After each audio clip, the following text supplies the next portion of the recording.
Hello everyone and welcome to Around the Clock. My name's Mark Jewett. And I'm Yolanda Greaves. And today is July 15th and we're going to be talking about our July 9th Selectmen's meeting. And we have quite the show again. We hope folks have been tuning in and watching us. Our July 9th Selectmen's meeting, of course, a little Ask the Clock activity. A very special guest, had a pretty insightful interview with Tom Sanacandro, our state representative. And there's quite a bit of around the town tour activity today on the show. We'll be visiting the police station substation opening in the Market Basket Plaza. The Clocker Club had their golf tournament. I heard that was a swinging time. Swinging golf, sorry. I did get it, you didn't. Yeah, sorry. Green Community Grant. We'll be talking about a big grant that the town just received yesterday, as well as quite a few other things coming up around town.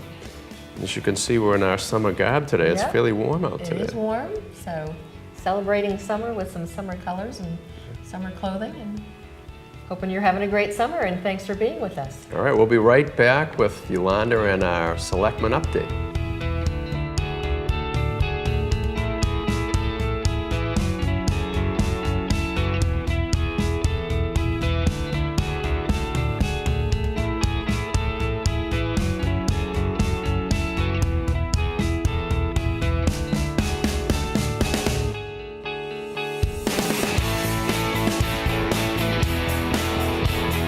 All right, welcome back to Around the Clock. Yolanda, it's time for our Board of Selectmen update.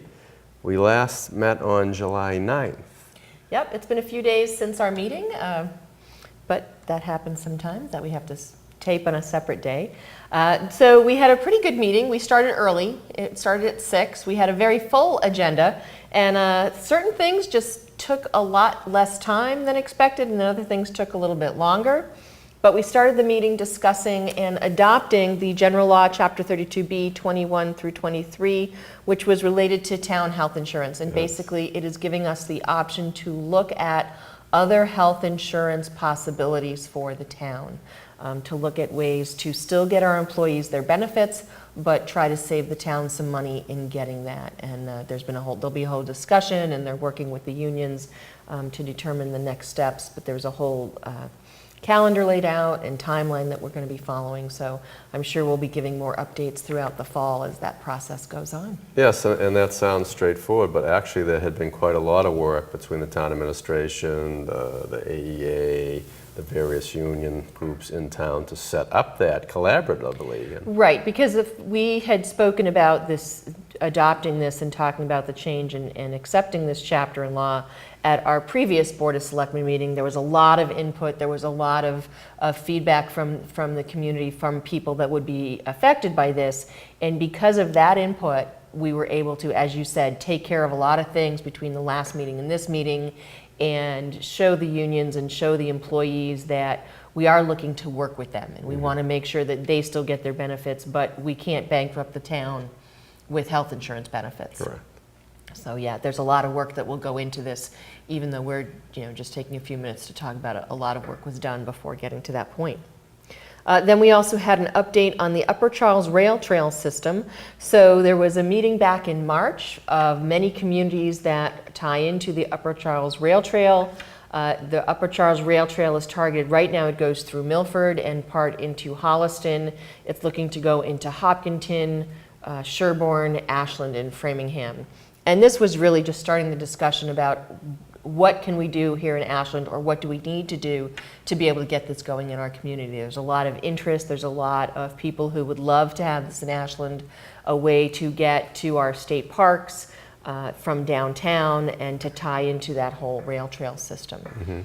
So I think moving forward, we will be setting up a committee to study this and to get this going, and it'll be a Board of Selectmen appointed committee. So if there are people interested in working on the rail trail, multi-use path, because it's not really a rail trail for us because we don't have the rail to put it on, but if you're interested and you haven't experience in engineering or planning these kinds of things, let us know, because we are looking for people to be part of that committee to plan this walking path. And Karen Spilka was at our meeting, and she let us know that there is money available. There is both state funding and federal funding available. So we want to get moving, and if we want to do this and see what the people want. So if you have input on whether or not we should be working on this, they should let us know that as well. Then we had another 2 liquor hearings. One was a license hearing for Corner Pub. Unfortunately, they had to come back. They had another incident, and so they'll be having another weekend where they're going to have to stop serving. That's their penalty for what they did. We take this very seriously, just as we talked about it at our last meetings when we were talking about it with another restaurant in town. It's important that they understand that the restaurants have a responsibility when they're pouring to make sure that they're aware of what their customers are drinking and doing. Exactly, and the chief had recently held a seminar. Yeah. Brought in some folks. And it was a very good seminar. I sat in. I was able to sit in on both the restaurant and bar portion of it, and then we as selectmen were able to sit in on to see what is. So the police are being very proactive about how Yes. restaurants are supposed to treat their patrons, what the safe serve rules are, and how to manage that and keep patrons and citizens safe. Right, and that's for us. The concern is we certainly don't want people to not run a good business and not be successful business people, but we need to be concerned about the safety of the citizens of Ashland. So that's the. And then we had a name change for Ichiban. They've done some nice renovations in their restaurant. Yes, they have. It was It'll nice be to see them. Hentao now, right? Hentao, yep. We also gave our thanks to the Ashland Field Management Group. That group has now been dissolved.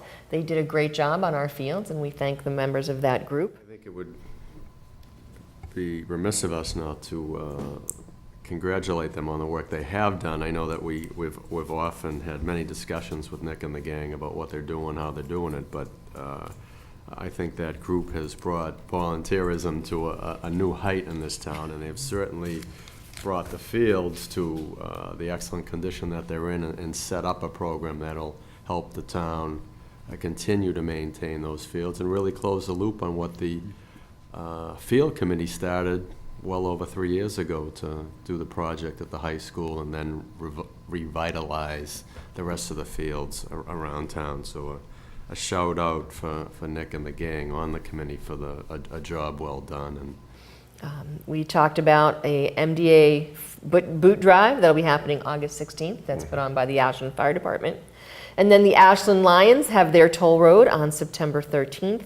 And all of these are very easy ways then for you to donate, and they're all going to great causes. And we know that the money collected goes right to the cause. So that's a great way to do that. We gave the gift to the Senior Center and Youth and Family Services for some of their programs and some of the people that they have there. And we talked about the Ashland Community Day at Fenway Park, which is on August 22nd. It's a way for people from Ashland to get together and go see a Red Sox game. The tickets are pretty reasonable. I don't know how many are left, but I know at our last count they had 100 total, and I think they still had about a large portion of that. I don't know exactly how much. So if people are interested in that, they can go to the Ashland Rec Department, either online or to the building at the community center, and get tickets for that. yes, we did have a couple of appointments. Kyle Marka-Kiewicz, I'm sure I butchered that name, but he's going to be on the Ashland Fire Department now. He was an on-call fire department member, and he's going to be full-time now, so welcome to Kyle. Nice. And then we signed up a new constable for Ashland, Nelson Golden. He's a constable in some other towns locally, and he comes highly recommended, so he's on board now for constable duties. That's good. And then we actually had an update from town manager and assistant town manager on the end of the fiscal year closeout. And as we've talked to Tony and Michael and the several shows that they've been on, and all the different things they're doing to fine-tune the financial processes in town, they closed out FY14 in a very positive manner, saved some money. Oh, good. Michael was talking about the fact that they try to budget as accurately as possible and not over budget, but the way they were adjusting some of the accounts and realigning some of the accounts, and just having better fiscal management this year. They've saved a good chunk of cash that they'll be finalizing, and that the year turned out very well in the And that then flows into free cash, which we then have to, it gets certified, and then we get to, we vote that at the November, fall town meeting. Yeah. Great. And then Tony actually gave an update on the Ashland Police Department Sergeant promotional process. Now, normally the police promotion process goes through civil service, but that's a challenging process, and it's unfortunately fraught with issues. So Chief Davis and Tony have looked at a way to develop our own promotional process using Badge Quest and a variety of different processes that someone who wanted to become a sergeant would go through.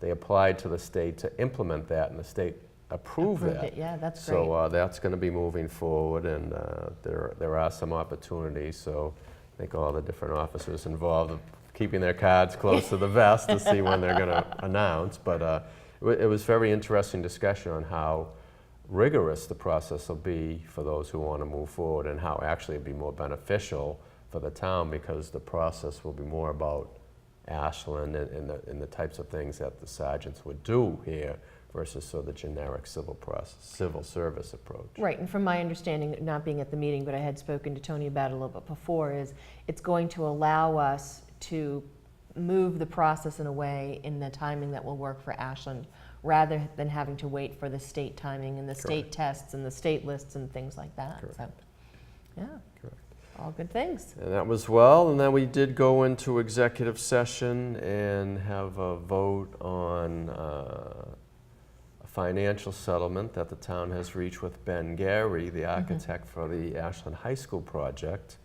And we will be receiving some money back from Mr. Gary's firm to correct some of the issues we had at the on that project. So that's a positive for the town too. So very fruitful meeting. Good. They always are. They're always interesting. They're always a lot get done. A lot gets done. Good. So we're going to take a little break here, and we'll be right back with our Ask the Clock segment. So stick with us.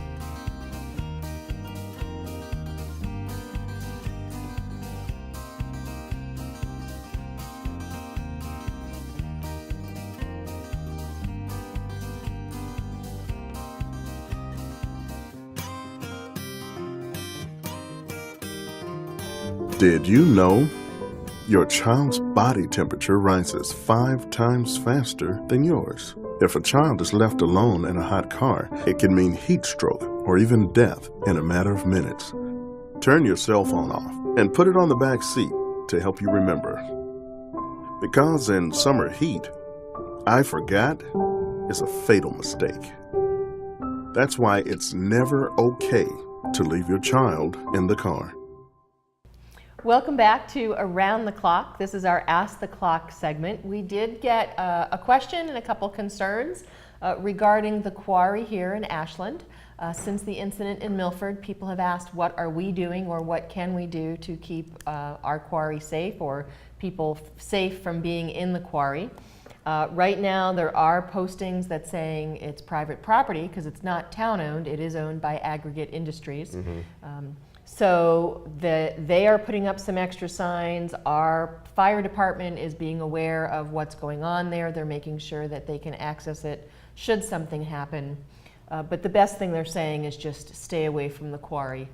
There's a lot of loose rock at the top, so if you're standing there and you think it's secure, you could accidentally fall in, and then something tragic could happen like in Milford. So I would say the best thing is to stay away from the quarry. Don't go swimming there. We have Ashland State Park, we have Hopkinton State Park, we have some great places to go swimming here in town. So use those and be safe. And that was it for Ask the Clock. So stay tuned and we'll be right back with our special guest, Tom Santacandro. 5, 4, 3, 2, 1.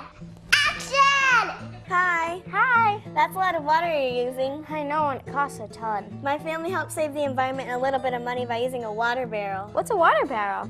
We're here to talk to you about the water barrel. You put it under your downspout and it collects all the water when it rains. It reduces the amount of water you use and lessens the impact on the environment. You can get these at the DPW in Ashland during the spring. You can always save water by shutting off the water while brushing your teeth. You can even have a shower contest in your home to see who can take the fastest shower. You can even award a prize to the person who takes the shortest shower. How short can you make your shower? Another way to save water while taking a shower is to change the shower head to a water-saving shower head. This commercial was brought to you by WACA-TV And Girl Scout Troop 72378. Okay, that's a wrap. We're all done.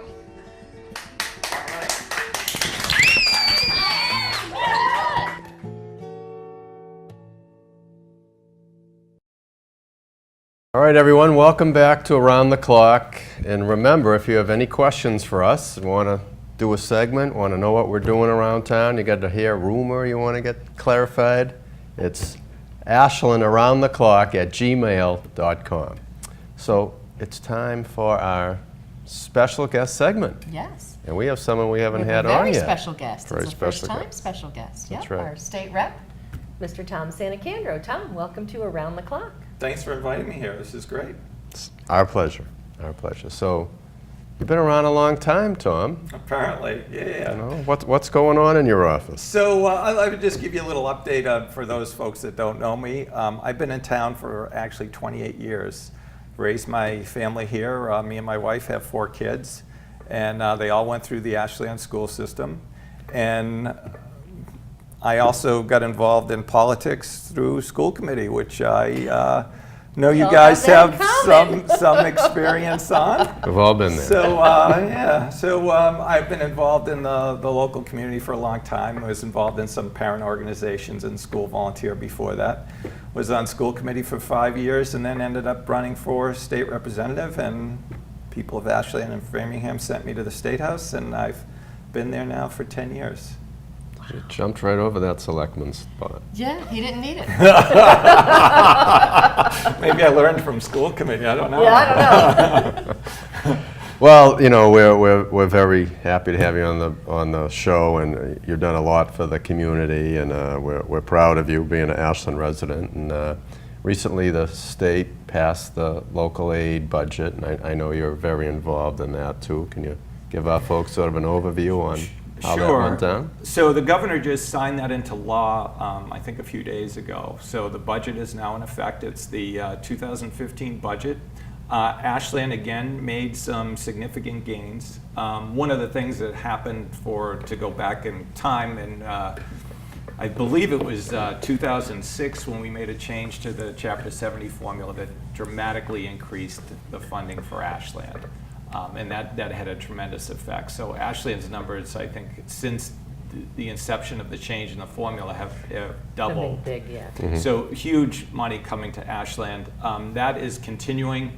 Right now, Ashland is about where they should be. If you're looking at the issue of equity among the cities and towns in Massachusetts, Ashland is about within a fraction of a percent of where they should be for adequate funding. So the disparity that used to be there is gone It's gone. for Ashland. For Ashland. Okay. I think there's some historical, people talk to me historically and say, look, we were shortchanged. I think there's going to be some real big changes coming within the next year or the next term on education funding and what we're looking at, because there is a commission now that's looking at what's adequacy for an education, and we know the Chapter 70 formula that we've been using to fund the schools in the cities and towns of Massachusetts is not. It was set in about 1990, and education is vastly different now. Mm-hmm. So I think when we look at that, it's going to have a great impact on what the cities and towns need to do and what the state needs to do to fund education.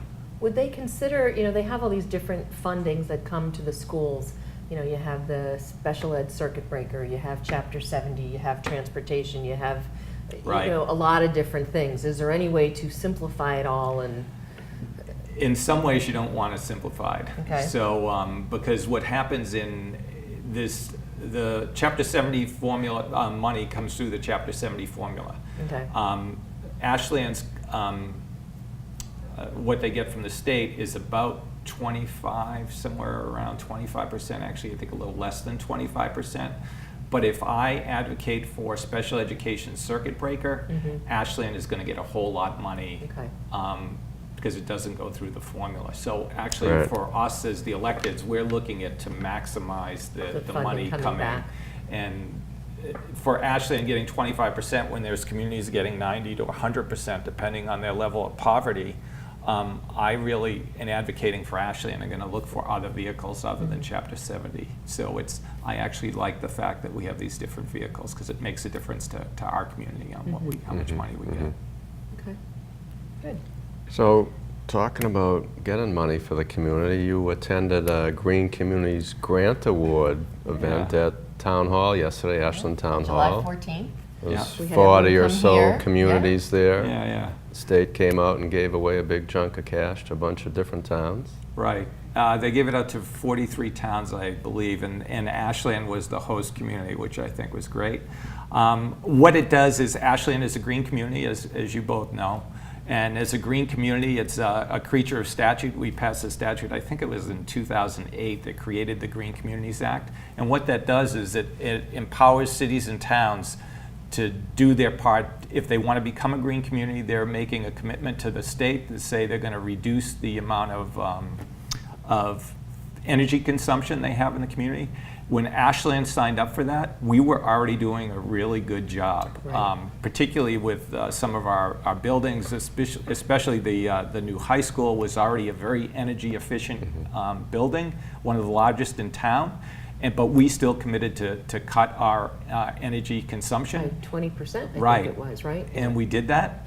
And this latest round is to continue to do even further cuts. And Ashland should be very proud of the work that they've done, as well as the sort of this grassroots effort that's come out of the community where the environmental activists have really engaged in this process. And I think that's been really exciting for Ashland, and I was proud to see Ashland host this to showcase what they've been doing for the state. Yeah, we have a little clip of you on the front stairs from Hopefully I look yesterday, good. too. All right, so they'll cut that in. So I'm glad you said that, because then we can, if you want, you can link back to the sustainability chair was here on our last show. Tricia, so you can say she was there and talk a little bit about that, and then we can say it was 250, that we actually got 250, et cetera. And then we'll, What's Tricia's last name? Tricia Kendall. Imagine I remembered that. That is a miracle. Wow. I was impressed. Sometimes they work, sometimes they don't, those little Yeah. synapses. All right, we can count our own selves down, right? Okay. All right, so 5, 4, 3, 2, 1. That was a great clip. It was nice to hear you talking about the Green Communities Grant, and our sustainability chair was here at our last taping. Tricia Kendall was able to talk to us about all the great things that our sustainability committee is doing and working on this grant and working with town management to get the grant. And we got the full amount of our grant this year. We had requested $250,000, and we got the $250,000. So, and it was nice to be able to celebrate that here in Ashland with everybody. Absolutely, absolutely. Yeah, you're right. There's quite a lot going on with that committee and other folks that are linked to that committee. They have the solar challenge for the folks in town who want to put up solar panels with solar flare that was selected. Yeah. They're right on Pleasant Street here Yep, in new Ashland. business in town. New business in town. So it's well connected, and they're out at the farmers market. They're around low flow toilets, all kinds of different things going on. And then we did the lighting. So I think a lot of this money now is going to be used for additional lighting upgrades around town. Right, we had correct? done some street lighting on Main Street, and then we had done some lighting at a number of the schools. So to improve the special LED lighting lighting, and yeah. get some better lighting at some of the schools. So yeah, I believe that this $250 grant is going to help pay for more of the updated street lighting to, get the LED fixtures so that our cost on a regular basis is lower. It's lower, yeah. Yeah. So that's sort of what's going on around town, but we've noticed that you've been involved in quite a few things that are going on outside of Ashland too, as of late. You're talking about, you mentioned before about my political involvement with some state races and that. I think, I've been before I ran for state representative, I really wasn't involved politically. I actually even wasn't a member of a party, and that's part of why I had to run as a write-in that first year I ran, because I wasn't a member of the party. But since I've been in, I've learned of the power of government and the good things it can do. And where I am at the State House, I have the ability to see these folks that are doing good things, and I feel an obligation in some ways to support candidates that I think are going to make a difference here in Massachusetts, and I'm willing to do that. You know, we have, as an elected official and being in the legislature, we have access to all levels of state government, and I think it's important as elected officials in the community to say, to step up and say, look at these people I think are doing a great job, and they would make a difference not only for the community of Ashland but for the whole Commonwealth. And that's why I've been involved in these things, because I can see the power of government and the power that these folks can make a difference. And you're getting to be a senior member yourself, right? Yeah, that's surprisingly. I am probably up in the one of the most senior members of the legislature. Even if you just look at the last two sessions, there's been more than 64 new members in the House. And in a 160 member body, that takes up a lot of the population. So the advantage of that is that I have more control and more say in state policy, and I'm really engaged in that process, because I think it's important not only to represent the folks in Ashland, but to represent the folks of all Massachusetts and what we have to do to further the economy and further the quality of life here in Massachusetts. Mm-hmm. And that I've been really engaged in that process. And a couple of big races coming up. Governor's race. The governor's race, yeah. So I've been actually working with Martha Coakley, who is the Attorney General, and I actually worked with her on a number of issues, is why I got involved in her campaign. I worked I'm the chair of higher ed, and we looked at the proprietary schools, or the for-profit schools, and there was lots of issues about the amount of money that they were lending out, and then that the folks weren't getting an education for that. So I worked with her in her office to craft some legislation to address that issue. And then I was also working with her office on the bullying issue, on bullying in schools, and working through that issue and actually getting the legislation passed. But I worked with her in her office, and I saw the great work that she was doing, and that's why I wanted to get involved with her.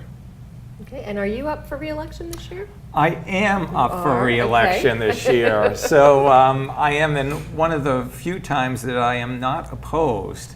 So I'm going to be excited to continue to represent Ashland. It's really been a phenomenal experience, and professionally, it's probably been my best professional experience of my life representing the town of Ashland. And it's rewarding. There's a lot of things we do in the State House, and now being there 10 years, a lot of the policies that we put in effect and a lot of the laws we put in effect, I get to see them play out now, and mm-hmm. it's phenomenal to see what a difference it makes. So it's the good part. Good. There's always at least there's always some good things that you're doing. So. Yeah. So, you've had this 10-year run, you've done a lot of different things, you're starting to help others be able to be effective at the State House. Are there any particular challenges or things that you've enacted that you're proud of you might want to talk to? Well, one of the things that we've talked about before was that's been getting a little press lately is educating students with intellectual disabilities in higher education, just in an inclusive setting, just like we do in the K-12 system.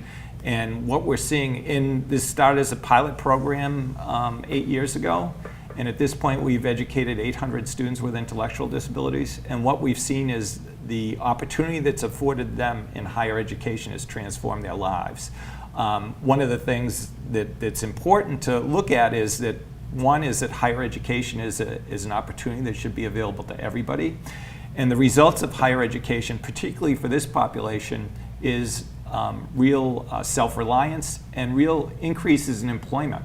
So that these folks are going to be able to, when they get out of these programs, they're going to be able to contribute to the society, they're going to get jobs, They're going to be able to support themselves as best they can, and they're going to be less of a cost to the society as a whole, that they won't need as many government benefits, if any government benefits, and they really can be self-sufficient. So, and it gives them a quality of life that they really haven't been afforded before this. And I think that's what we hope for anyone who goes on to higher Exactly. education, is that they spend the time, they spend the money paying for that education, that it's going to allow them to then give back to the community and help and support everyone else. So what I get to see that, and that's what I look at day to day at the State House as the chair. And I guess I didn't really understand the depth and breadth that actually causes.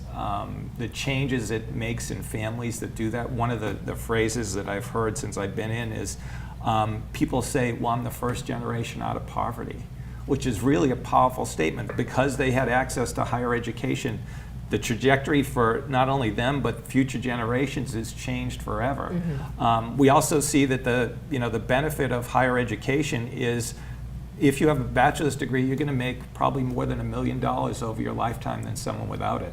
The other thing that you look at is the unemployment rates. Is the unemployment rate now probably in this area is probably somewhere around 5.5%. But if you tease out those folks with a bachelor's degree, that unemployment rate is actually around 1.5%. So those folks that have degrees, not only do they make more money, but they're going to be employed more often and have less unemployment issues. So it's exciting to be in that higher education field, because you see the benefits that are brought out to individuals and to the community as a whole. And that's so key, to have the access, because how many times you look at the high-priced schools and people are going to business school to go to work in the financial markets. I mean, that's great, but the real issue the real advantage of higher education is helping everyone do better for themselves, for their families, et cetera. And those types of movements that are going on at the State House now are critical for the state and the country to recover economically. It's just such a burden to have people who can't get out and work and be self-sufficient and then be a drain on the program. And a lot of people don't realize that that's what higher education's for. Absolutely. One of the things, since I'm here, I want to make a plug. One of the things that probably the most powerful that I've seen is essentially the deal at community college here in Massachusetts. So to get a one-year education at community colleges now is about $4,500 a year. And you can compare that to, I just saw some other tuitions in excess of $50,000 a year at a private institution. So $4,500 versus $50,000 a year. But you want to make sure you're comparing, right? Because the $4,500 is your tuition and fees. The $50,000 usually includes room and board. Actually, I did look at some recent figures, and that's where the tuitions are. $50,000. So I heard like 30s, but yeah. So the college I went to, I think it was actually tuition was I think it was $53,000 a year, and so that's more than 10 times it was when I was there. wow. Yeah, so that's the challenge. But one of the other side of this, when you look at the economics of higher education, is part of the reason why it costs so much in the sort of the economic theory, when you're looking at supply and demand, the value of higher education is so high at this point that it's actually worth it to do it. Right. So that's the other side of it. Well, if the you coin. can do it. You're right. And then it's just finding the school that's right, that you can afford. Because as you said, there's community colleges, but there's also other local, Framingham State has a pretty decent tuition and fees, and some other Absolutely. ones. So UMass. there's UMass. Top school in the country. Yeah. Anyway, I think it's time for you to poke Special Tom question. with your special question. I always have one question that I ask all our All right, guests, and all right. we've had some interesting answers come back. So, you've been in town for a while, so a lot of people know you, but is there one thing that people may not know about you that you're willing to share? Oh, that is a tough question. Cue the music. Wow. I don't know.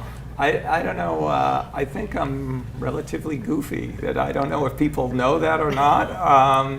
And I have a quirky sense of humor. I'm not sure if people see that. Sometimes in the sort of public persona as a public official, I think sometimes people see you as super serious, and I think that's probably the part of me that people don't see or don't know. Maybe they do, and maybe I just don't realize it, but I think that's probably it, I think. Okay. All right, well, we appreciate you coming on board, and we're happy to have you come back at some point when you... If anything big going on that you want to let the people of Ashland know, let us know, and we'd love to I have will. you back. Absolutely. Well, thanks Okay. for inviting me. This has been great. Great. Thanks All for right. coming. Thank you. Thank We'll you. be right back with more Around the Clock. Stick with us.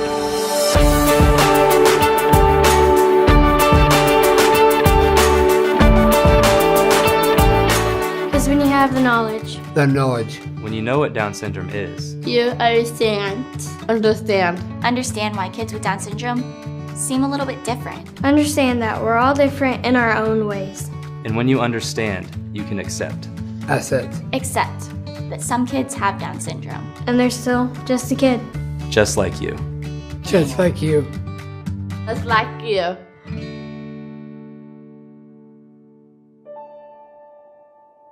Welcome back to Around the Clock. We want to thank our state rep, Tom Santacandro, for visiting with us.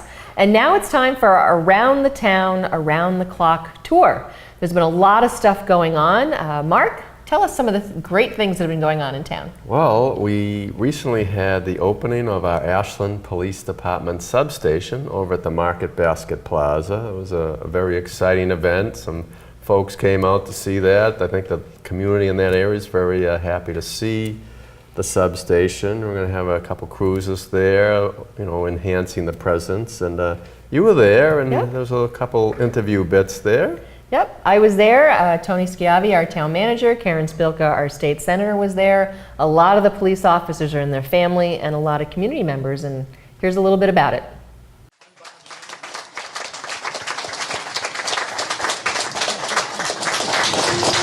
I certainly want to thank the men and women of the Ashland Police Department, because it was their idea that brought this to a forefront.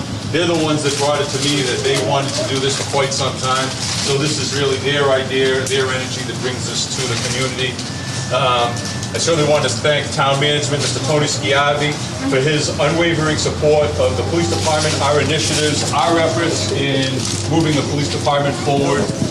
Without that, none of this would be happening. I just want to say, too, again, the whole police department, when we heard about this, what you did in regards to getting donations and the hard work that you all put into this, it's just been great to see.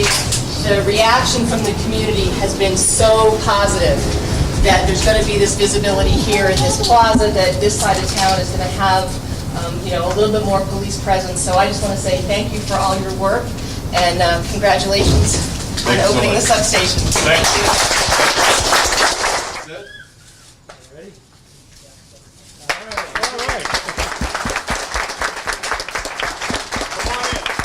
Ashland is feeling a little safer already with the new police substation here in the Market Basket Plaza. Several members of the community have come by to show their support and to celebrate the grand opening today. So, big day obviously for Ashland. Talk a little bit about what it means to you to have a substation over here on this side of town where you live. Well, I live over in Spyglass Hill with my husband, Tony. He's the town manager here in Ashland. And to have police presence on this side of town is a huge bonus, not just for the police officers themselves, but for the community in general, and visitors that come in from Framingham. They can come in here right away instead of going into town. The availability to have officers on site or close by is a benefit to everyone on this side of town. A lot of towns, as you know, have substations, and when you think about it, you know, this is our furthest point in town away from our main station, and a lot of the other offices I work with, you know, always had expressed an interest in, you know, having a substation on this side of town. So one day I was kind of, you know, just driving through Market Basket, and I realized, you know, they had a lot of open storefronts. So I approached the Market Basket management, kind of did a proposal to them saying, you know, listen, we'd like to have a substation here. I think it will help. There's some misconceptions that it might not be safe down here, might help some of the other businesses, attract other businesses, and just have a presence on this side of town. You know, even if an officer has to write a report, sometimes they're driving all the way from this side of town back over to the other downtown. Now they can actually just come here, write their report, have meetings here, do different things. So when I approached Market Basket, they were all for it, and they said, yeah, we'd like to donate the space to us, and which we did. We did a lot of cleanup, a lot of painting, shampooing rugs. My wife was over many times cleaning the bathrooms, different things like that, and it's come to this today. So a lot of people have been walking by, trying to peek in. And what do you think the community, how do you think they feel about having this substation? I think for the community it's nice. It's a presence. They know that there's, it keeps the south side car, this is our south side section. It keeps it over this side of town more often. It'll just increase the presence in the parking lot. I think people will just feel safer. And we had a big turnout here for members of the community and people's families coming to check everything out. So what does that mean to you guys, just the support from the people? It's great. I mean, you can't expect anything better than this. I mean, it was funny. People would say, how many people do you think were going to show up? And I said, I don't know, maybe 5 or 10. So, to see 30, 40 people here is great. Awesome. Well, thank you very much and congratulations to you. You have the right to remain viewing. For WACA-TV, I'm Kaylee Hodgson. Moving from the substation to the links, the Clocker Club had their annual golf tournament, and that was put on by Mr. Przinski and Mr. Schelling. They did a lot of work to get that event together, and I believe that it was over at Shining Rock this year, and our intrepid reporter, Kaylee Hodgson, was there, and she got a little footage. Check this out.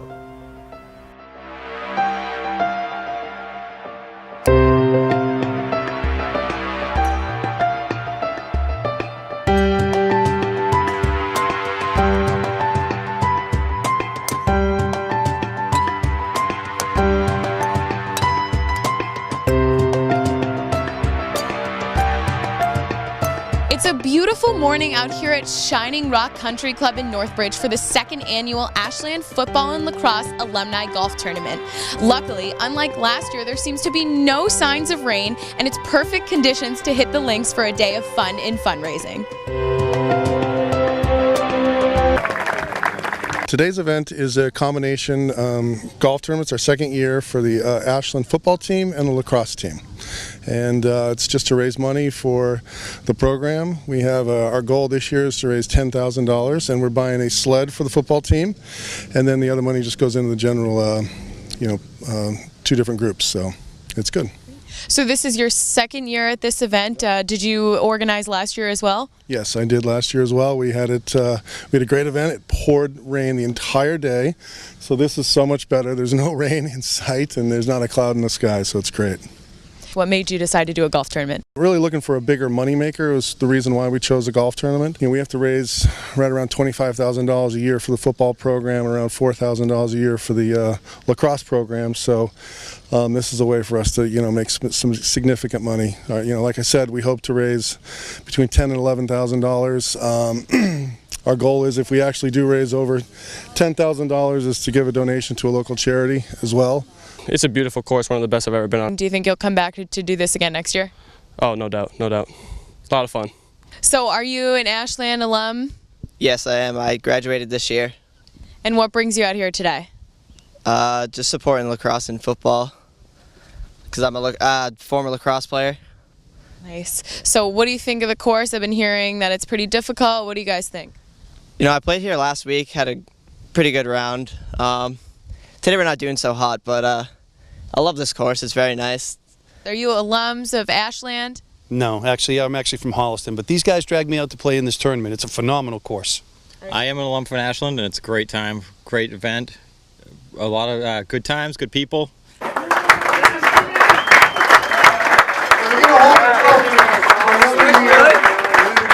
All right, well, congratulations to the winning teams and congratulations to everyone who participated and everyone who helped organize this great event. For WACA-TV, I'm Kaylee Hodgson.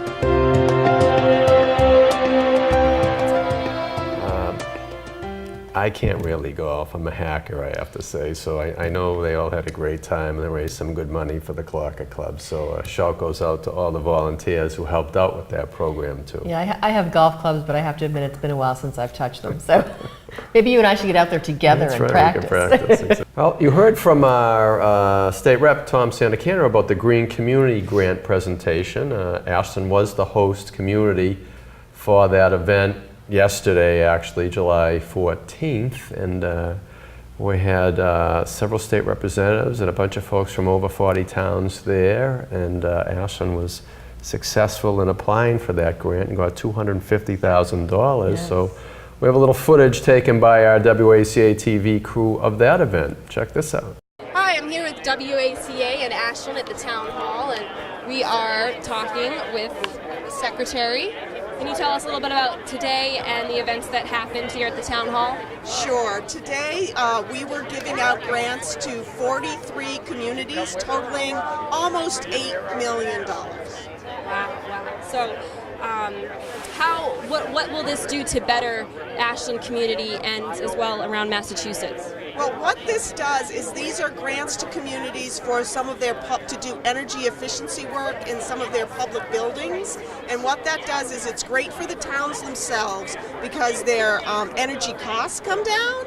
And at the same time, it reduces greenhouse gas emissions through the energy efficiency program. So it's good for the environment, and it's good for the town budgets, and it also creates jobs because someone has to come in. We need businesses to come in and provide those energy efficiency materials and processes. So it actually is just a great thing all around for the Commonwealth and for each of the individual towns themselves. Hi, I'm Ariana Liris, and we're here with the Department of Energy Resources, Meg Musari, who spoke so well today here at the Town Hall in Ashland. Can you tell us a little bit about what went on today? Sure. So we gathered here today to celebrate the award of $7.9 million in funding for 43 green communities to be able to implement cost-saving clean energy projects in their municipalities. And these projects are going to span across more than 160 municipal buildings and facilities. That's great. How will it affect Ashland specifically, do you feel? So Ashland in particular is getting funding to do LED streetlights. So LED streetlights are something that we see a lot of municipalities doing because it's a real cost-saving measure, so it's going to help them to save money, but it's also a real visual representation. You know, it's something that people can see. You know, lots of times with energy efficiency, it's hard to see what's being done. And this is going to be one that the people in the community will be able to visually see that, oh, wow, this is what they're doing with this grant to save our taxpayers money. That's great, Ashland residents. One more question for you. I know you talked about in your speech it took a lot of work to get to this point, and the grants and the funding, and that's why it's so great that we're here today celebrating this. What was involved in that process, if you could speak briefly about that? Sure. So to become designated a green community, municipalities all need to meet 5 criteria. And just to say it real briefly, they have to put in place some, zoning and permitting to promote the siting of renewable and alternative energy projects. They have to commit to reducing their energy consumption. They have to commit to purchasing fuel-efficient vehicles. And they have to commit to building new buildings in the community that minimize life cycle energy costs. So, this takes real commitment on the part of the town. It requires, vote at town meeting to be able to pass these. So it means that there's buy-in from the entire town. So it took a lot of grassroots outreach, organizing around these issues, and everybody committing and being on board.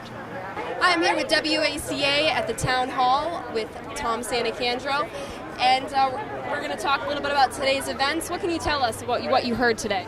Well, today was the award of money to certain green communities that applied for money. Ashland was one of the recipients, one of 43 communities that received money today. And the purpose of the green communities is to make towns more energy efficient, to conserve energy and conserve money. By doing that, what we do is we conserve the creation of greenhouse gases, and they said it's as if today we're taking 55,000 cars off the street. So we're making a big difference in the town of Ashland and in Massachusetts in general. Is saving the environment. We are really decreasing our reliance on fossil fuel and fuels from outside of Massachusetts.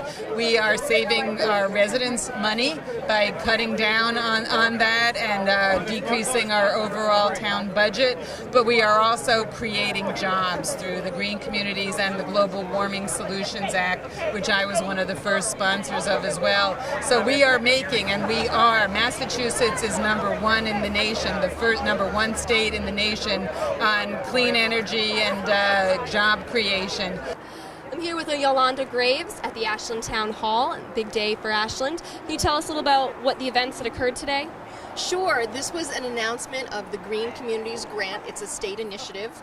We had the secretary and the commissioner here, which I think you spoke to them already. Yes. So this was a time for Ashland to sort of show off our town hall. We were able to do this with CPA money, which is also a state-funded project. So this was them telling us the amount of the Green Communities grants that we were receiving, and Ashland was fortunate to receive its full request, which was $250,000. So we'll be able to do a lot with that, continue with our improved lighting initiative, our street light initiative, and then just some of the other sustainability issues and green community issues that we've been working on. So as chairman, you must be very happy. Well, I just applaud our sustainability committee and our town employees who worked on the grant and created the grant and were able to really push through to get it approved. It was, I have to admit, I did not have much to do with this. I just applaud them for their work and hard work and continued perseverance in getting us more funds through the Green Communities Initiative. Well, thank you, and you'll see more of this on the upcoming Around the Clock. So look forward to that, and stay tuned, Ashland. Well, that was quite the event. The place was packed. It was, and it was great to be able to host it as a host community for that kind of event, having the people from the state come out and recognize what Ashland has done as a green community, but also what all these other towns and cities have done in Massachusetts as green communities. So it was a great event and fun to have everyone here, and hopefully they all stayed and had lunch in some of our great restaurants here in Ashland. It's great to get some green for the green community.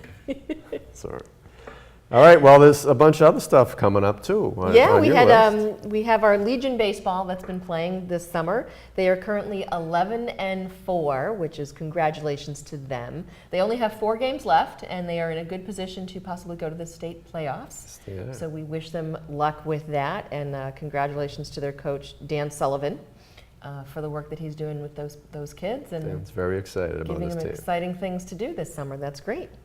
And it's summer, and our summer concerts are in full swing.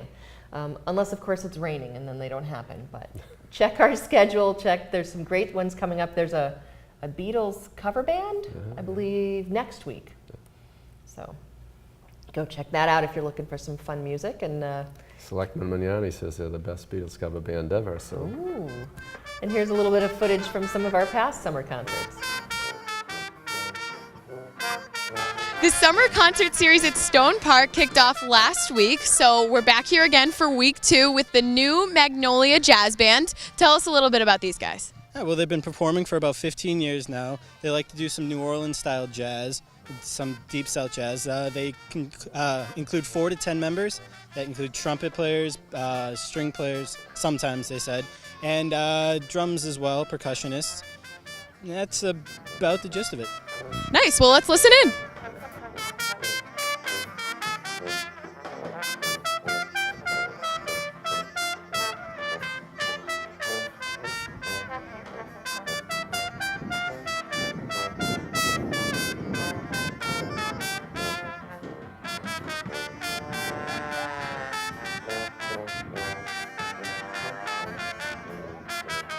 I'm the leader of the new Magnolia Jazz Band. We've been together about 15 years. There's a lot of interest in traditional jazz still, so we do a lot of parades, processions, and of course bandstand gigs. And we go with anywhere from 4 people to 10, depending upon the venue.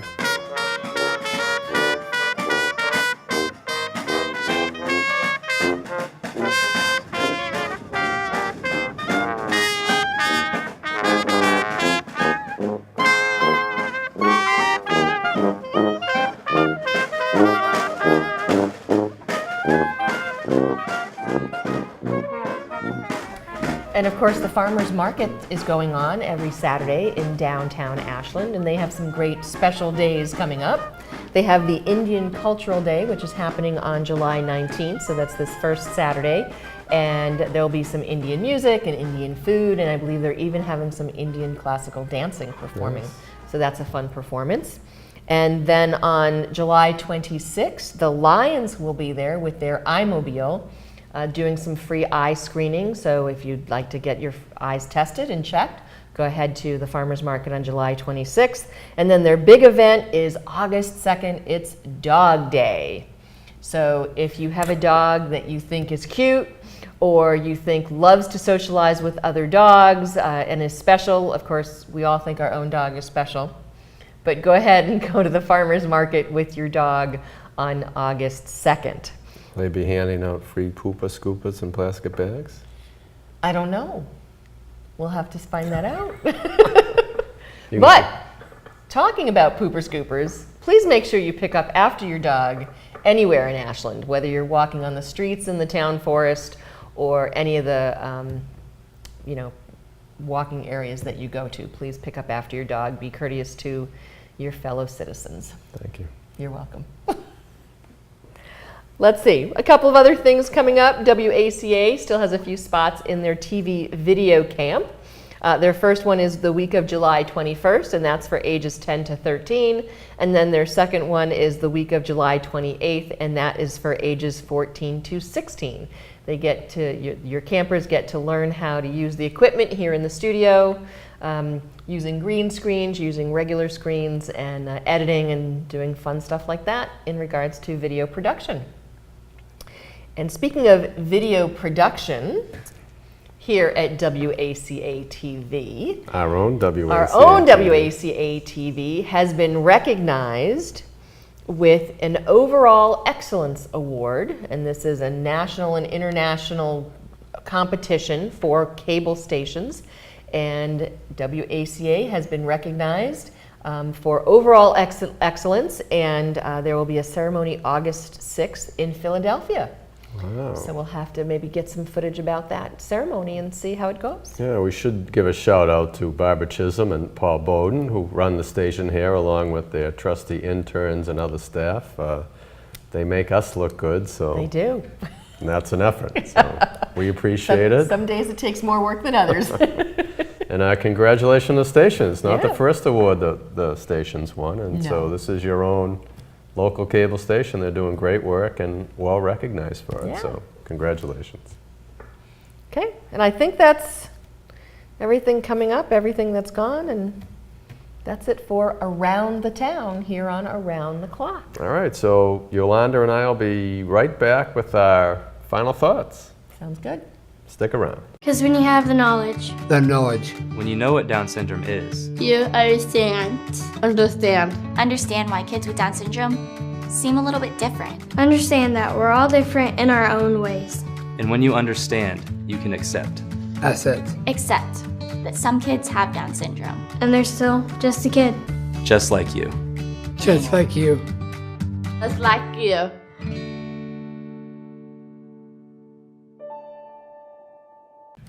Okay, everyone, welcome back to Around the Clock. We hope you've enjoyed our show today. Special thanks go out to State Senator Tom Santacandro for joining us today and giving us his insight on what's happening in Ashland and up at the State House.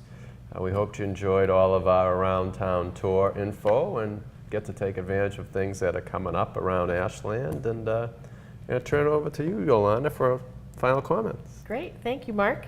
So thanks again for being with us for this episode. We will not be back again until after our August 6th Board of Selectmen meeting. We'll be taping on August 12th. With us will be Phil Jack from the ZBA, giving us some updates on all the things that they've been looking at. And there is a lot going on for both the ZBA and the Planning Board this summer. They're not getting much time off. We'll also be getting an update from the Comprehensive Plan Committee. The Comprehensive Plan Committee has started preparing and working with their consultant. So they're going to be having the first town board visioning sessions. There's going to be one the week of August 5th and one the week of August 12th. And if you're interested in what's going on with the Comprehensive Plan Committee, say that 3 times fast, they now have a presence on Facebook. It is called Plan Ashland. So go ahead, check it out, like it on Facebook, and you can see the updates as to what the committee is working on. I just want to say, Mark, thanks to you for being here and doing the show. It's always fun. To everyone, enjoy the rest of your summer. It's July. It's going to go fast, but be safe. Enjoy any time you have off, and we'll see you in August.